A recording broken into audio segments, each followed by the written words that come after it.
தானத்தின் சிறப்பு. ஓடியிட்ட பிச்சையும் உகந்து செய்த தருமமும். சாடிவிட்ட குதிரை போல் தருமம் வந்து நிற்குமே. கருத்து: நமக்கு துன்பம் வரும் வேளையில் நாம் செய்த தருமங்கள் நம்மை காக்கும் என்கிறார் சிவவாக்கியர். நாம் சில பொருள்களை தானம் கொடுத்தால் அதனால் வரக்கூடிய நன்மைகள் மற்றும் தீமைகளை அறிந்து கொள்ளுங்கள். தர்மம் தலை காக்கும் என்பார்கள். தானம் கொடுப்பதால் நம் பாவங்கள் குறையும். வாழ்விற்கான அர்த்தம் கிடைக்கும். தானம் கொடுப்பது ஒவ்வொரு மனிதனும் செய்ய வேண்டிய ஒரு நல்ல விஷயம். அப்படி தானம் கொடுப்பதற்கு முன் எந்த பொருட்களை எல்லாம் தானமாக வழங்கக்கூடாது என்பதை தெரிந்து கொள்வது அவசியம். சில பொருட்களை தானமாக கொடுத்தால் அந்த தானத்தால் வரக்கூடிய நன்மையை விட கஷ்டம் தான் மேலும் அதிகரிக்கும். கிழிந்த துணிகள். கிழிந்த துணிகளை தானமாக வழங்குவதால் நம்மை துரதிர்ஷ்டம் துரத்தும். அதேபோல் உடைந்த பொருட்களை தானமாக வழங்குவதும் மிகவும் தவறு. துடைப்பத்தை தானமாக வழங்குவது நம் வீட்டு செல்வத்தை வழங்குவதற்கு சமம்.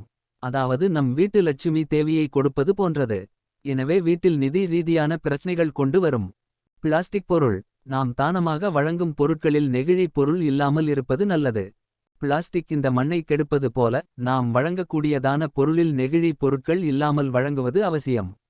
அது நம் வாழ்வில் வளர்ச்சிக்கு தடை விதிப்பது போன்றதாகும். கூர்மையான பொருட்கள். கூர்மையான பொருட்களான கத்திரி கோல், கூர்மையான கத்தி, ஊசி போன்ற பொருட்களை ஒருவருக்கு தானமாக வழங்கினால் வீட்டில் துரதிர்ஷ்டம் வரக்கூடும். அன்னதானம் செய்யுங்கள். பொதுவாக பேருந்து, ரயில் நிலையங்களில் சிறார்கள், முதியோர்கள் பிச்சை எடுப்பதை பார்த்திருப்பீர்கள்.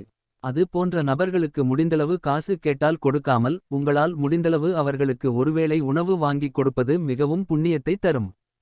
தானத்தில் சிறந்தது அன்னதானம். ஆனால் பழைய உணவுகளை தானமாக வழங்குவது மிகவும் தவறும். அது நம் வருமானத்திற்கு அதிகமான செலவை கொண்டு வரும். எனவே ஒருபோதும் பழைய உணவுகளை தானமாக வழங்காதீர்கள். திருமண நாள், பிறந்த நாள், பெரிய பண்டிகை சமயங்களில் தேவையற்ற பெரிய செலவுகளை செய்வதற்கு பதிலாக அந்த செலவுகளை கட்டுப்படுத்தி அந்த பணத்தை அனாதை இல்லங்கள், ஆதரவற்றோர் இல்லங்களுக்கு உணவளியுங்கள். ஏழைகளுக்கு உணவளிக்கலாம். இல்லாத ஒருவருக்கு அவர்களின் வயிறார உணவளிப்பதால் அவர்கள் வாழ்த்தும் வாழ்த்து உங்களை வாழ வைக்கும். இது போன்ற ஆன்மீக கதைகளை தெரிந்து கொள்ள நமது சேனலை சப்ஸ்கிரைப் செய்து ஆதரவு கொடுங்கள் நண்பர்களே.